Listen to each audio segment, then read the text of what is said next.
We are doing another review. Oh, well, my name is Fox, and today I'm Bit Fox, and welcome to another review of Steven Universe. These two episodes were Pool Hopping and Letters to Lars. Oh yeah, Pool Hopping, that was one. Basically, a couple things. Basically, the first, I'm going to sum these up pretty quick. Basically, the first episode is that Garnet is trying to be spontaneous. She's trying to do random things she wouldn't usually do because apparently her future vision has been out of whack, where she basically doesn't know what's coming next or what's happening at all. Let's see here. And basically, she pulls Steven into this as they go around doing quote-unquote spontaneous things, which to me seems like a-hole things at some points, where, like, she's doing things like Garnet just starts working at the Big Donut because no one works at the Big Donut. And apparently they just give the keys to anyone. And, she'll just, like, make a mess with coffee to explain this and then not clean it up. And then leave, like, a group of people there just to be like, does anyone else work here? I want a donut. Or they start ordering 20 pizzas and Steven says, oh, send them to the moon! It's just like, now you're just being an a-hole, Steven. And eventually, like, he even goes with Vidalia, becomes her muse, but then leaves to chase a kitten, but then eventually they find, like, a bunch of kittens, have them again or take them to a shelter, and, hopefully they don't get killed if no one takes them, but, you know, that's side thing. And they adopt one little one with, like, that has an effed up eye and name it Cat Steven. I like Vidalia, don't mess up the picture. Paint me. Oh, yeah. Yeah. Paint me!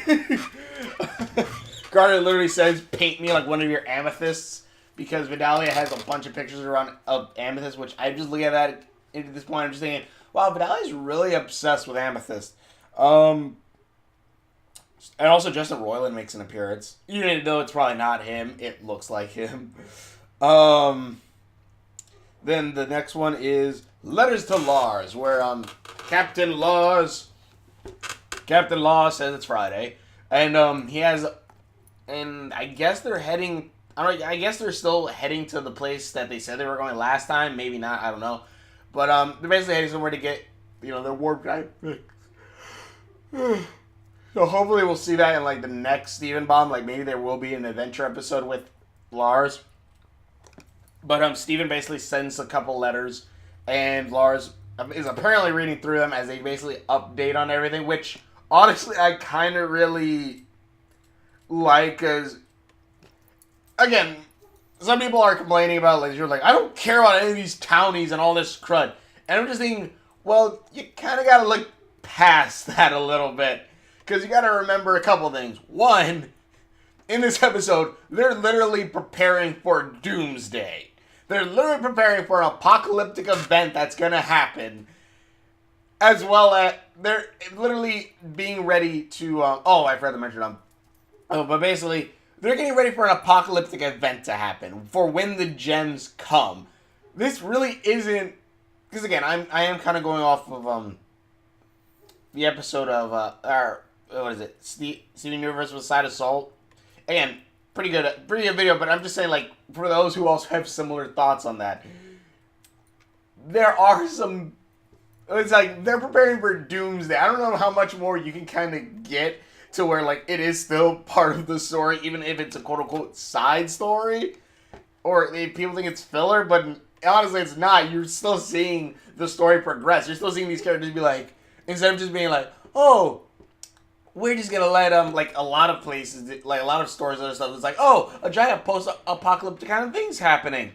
We're just not gonna do anything, and, you know, it's kind of just an episode. No, it's like, no. Aliens have attacked us about 2 to 3, 4 times about now. We should probably actually start doing something, and they do.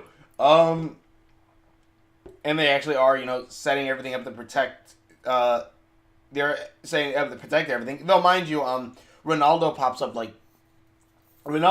up 2 times in this in this freaking episode, which as soon as I saw Ronaldo, I was like, you Ronaldo. And then Ronaldo kept on going, and I just get F you Ronaldo, F you Ronaldo. Because he's basically complaining like, what is it? He's like, man, Sadie quit, sure, but where's Lars to open up the big donut? And Steven just goes, Lars is in space. And Ronaldo's like, oh, you're right, Steven. He's like, no, Mayor Dewey said that he's in space. Weren't you there? And Ronaldo's like, do you always believe what the government tells you? Mind you, I'm saying this because, again, of this bit, but, like, Steve's like, I told Mayor Dewey that he's in space. And Ronaldo is like, look, what I was thinking, because Ronaldo actually looked like he started crying, like, sad, and I'm like, oh my god, are we actually going to get, like, emotion out of Ronaldo? Like, like, his old childhood friend is now lost in space, left alone, stuck somewhere where he just wants to get home. Are we actually going to get some kind of cool character development or emotion or some break in this character's stupidity for some awesomeness? Like, some at least, some motivate them, like, actual emotion and sadness? No. Yeah, Ronaldo's an a-hole. He's like, why did I get to go to space, man? Also, who gave Pearl...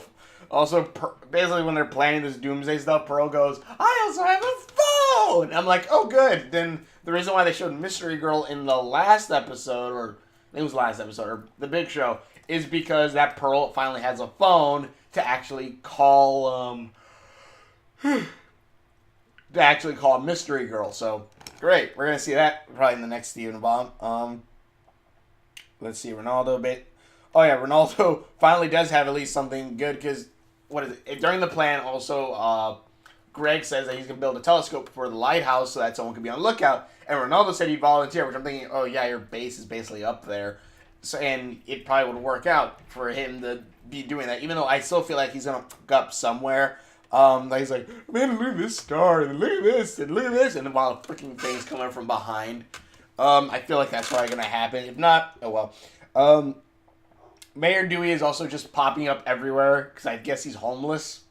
Because he's popping everywhere like, let me do this. Even like popping up at Sadie Killer's rehearsal or something. He's like, here, I can be the ghost. Woo! And Sadie just goes, did you just cut two holes in my bed sheets?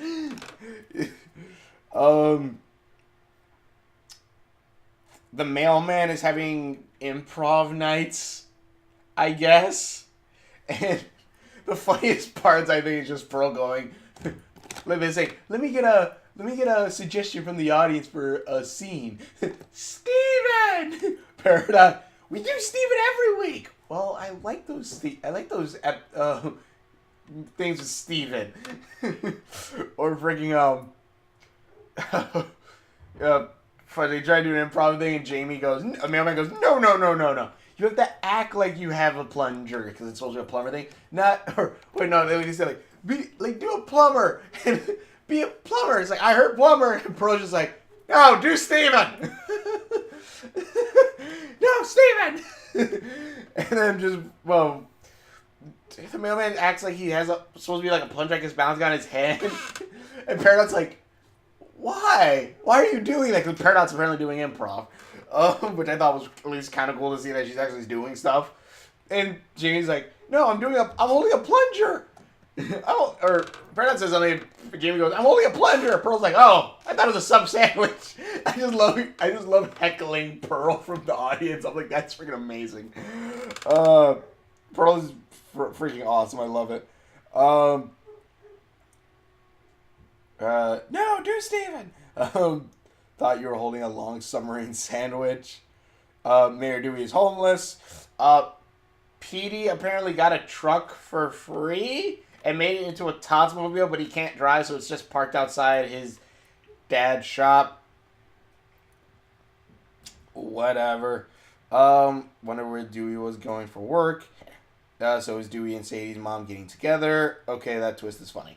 Okay, yeah, so basically, of course, Mayor Dewey, because the whole beginning of the episode is like, oh, everyone used to come to the Big Donut for their donuts, but now they can't. So I'm like, oh, I wonder where Mayor Dewey's going to go work at. And of course, that's where he starts working at afterward when he says, oh, I've lost my purpose. Like, well, that's because, you know, oh, I miss doing all these menial things or just going to work and stuff like that. And I'm thinking is, then you just don't have any motivation to do anything else other than just labor, I guess. Okay, whatever. I don't understand that really. Like, I'd rather just, you know, work on videos and stuff, but whatever. So is Dewey and Sadie's mom getting together? Oh yeah, Dewey calls Sadie's mom cute at one point. So I was like, okay, is that a thing that's going to happen later, that they're going to get together? Because I don't think Mayor Dewey has a wife. So that wouldn't be too far off the mark. And that would also be kind of cool to see Lars again. Like, wait, why are you living together? Why are these two living together? And then, of course, the twist at the end is kind of the whole, like, believe in yourself, and it's just actual person, like, right next to them going, no, no, no.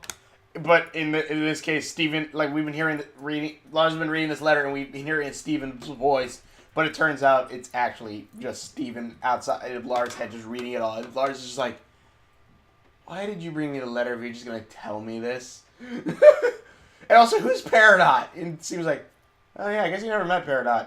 We should have you meet her sometime when you get back home. And I was thinking, like, you know, Peridot can just go through the... Actually, if they were smart, if Steven was smart, he would just get Peridot and be like, Peridot, do you know how to work these engines and stuff like that? Peridot will most likely say yes, because she's like an engineer or kindergartner, so, and she probably knows like the gem technology. So, it has files and stuff on it. Well, she doesn't have her gauntlets, but still. So, like, or her limb enhancers. So, I'd assume it could take Peridot, just bring her to the ship, and Peridot would be like, okay, yeah, I can fix this, and just fix it. I don't know. Maybe that's a flaw. Maybe that's something that the writers just didn't think about. But, yeah, I did like this. Again, it's similar to something like Adventure Time, where you kind of got to look in between the lines to see the story that's happening, because, yes, the stories are, what is it? The stories are like, oh, what is Mayor Dewey going to do for a job, basically? Or the townies are doing with stuff. It really is Mayor Dewey stuff. But in the end, it's really, it's like, oh, what is Mayor Dewey for a job? So we get his story resolved. But in the end, it's really, oh, the town is being prepared for the world ending. The town is being prepared for when there's another attack coming. That's kind of important to see. At least to me, I think. And the other one was basically that Garnet has been seeing futures where Steven would run away or, I guess, hide from bad things happening. But now that she says that, like, Steven's, you know, going full force. He's fighting back. He's trying to help. He's trying to do all this. So she has to reevaluate that possibility of Steven to then find these different pathways in her future vision to know what's going to happen next, what's coming. And again, I like that. There is still story happening. It's not just, oh, let's go do this side story. No, everything is swirling around and eventually leading up to the freaking battle against the bosses. So the bosses fight the main fight. It's still all building up to that. It's just showing that when it happens, they're prepared. The townspeople are going to be hiding in shelters. Everyone else is, you know, going to fight. It's like, even though, I don't know how good everyone likes the Naruto Shippuden, but I kind of really like, I'm kind of in the thick of, the war, and I do like that they're kind of like, okay, this is the team for long range, this is the team for short range, this is the team for specialized units, this is the healing team, and they're located here. And even kind of seeing how their bases or everything set up, you can kind of see what they're kind of think their strategy plan is, or their strategy when they're going into battle sometimes. Mind you, a lot of times the battles just kind of end up as like background characters fighting each other. But still, you understand that there is military force and there is kind of a plan. Like, okay, we're going to send these guys over here to take care of these guys, and then we're going to bring them back over here to take care of these guys later afterward. I like seeing that there is a plan in set motion other than it's just, everyone, attack that way. Ah! Mind you, the final battle of like Ready Player One or something like that is still amazing and awesome. That is just a battle. If you're gonna go for like a war, you have to plan, you have to strategize, you have to do all this, and I like that. That's kind of cool, and I like that a show is doing that. And this is kind of that. They're preparing for war, kind of. The townspeople aren't gonna fight, but they're all preparing. They're all setting up like telescopes and everything. Mind you, again, there's apparently no government in this universe, but whatever. But yeah, at least that's just my thoughts on this. I do like these episodes, even though people say like, oh, it's just seeing what are the townies up to. No, it's seeing, yeah, what are the townies up to as they're preparing for an alien invasion. But in any case, I like the episodes. These are pretty cool. These are pretty fun. Again, separate from something like Star Versus, where it does have a couple episodes like these, where it's like, again, everything is still leading up to something. Some episodes just feel like, okay, it's just side filler. I don't know. I still like Star Versus too. But either way, thank you all so much for watching. My name is Fox Mantle. Thank you, man. Fox, if you're watching more videos that I've done, links are on my Facebook or on there. So tell me what you guys think below. Thanks for watching, and we will see you later.